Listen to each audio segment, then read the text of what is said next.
দিনাজপুরের বিরামপুর পৌরসভায় জমে উঠেছে নির্বাচনী প্রচারণা। আওয়ামী লীগ এবং বিএনপির প্রার্থীরা ভোটারদের মন জয় করতে নানা তৎপরতায় ব্যস্ত। হিলি প্রতিনিধি জাহিদুল ইসলাম জাহিদের পাঠানো রিপোর্ট।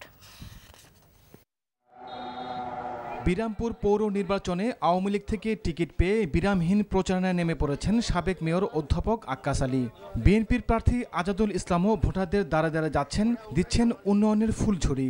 দুই প্রার্থী বিজয়ী হলে বিরামপুর উপজেলাকে একটি আধুনিক পৌরসভা হিসেবে গড়ে তোলার প্রত্যয় ব্যক্ত করেন।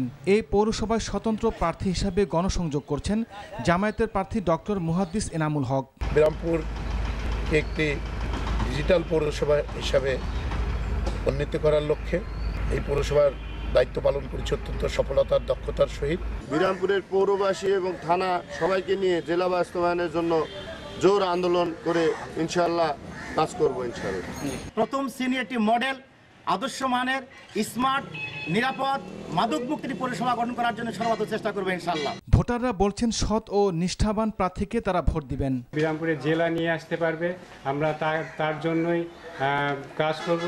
কোনোভাবেই যাতে আচরণবিধি লঙ্ঘন না হয় সেজন্য প্রার্থীদের সতর্ক করে দেওয়ার পাশাপাশি কাল সোমবার প্রার্থীদের সাথে মতবিনিময় সভা করা হবে বলে জানালেন রিটার্নিং কর্মকর্তা।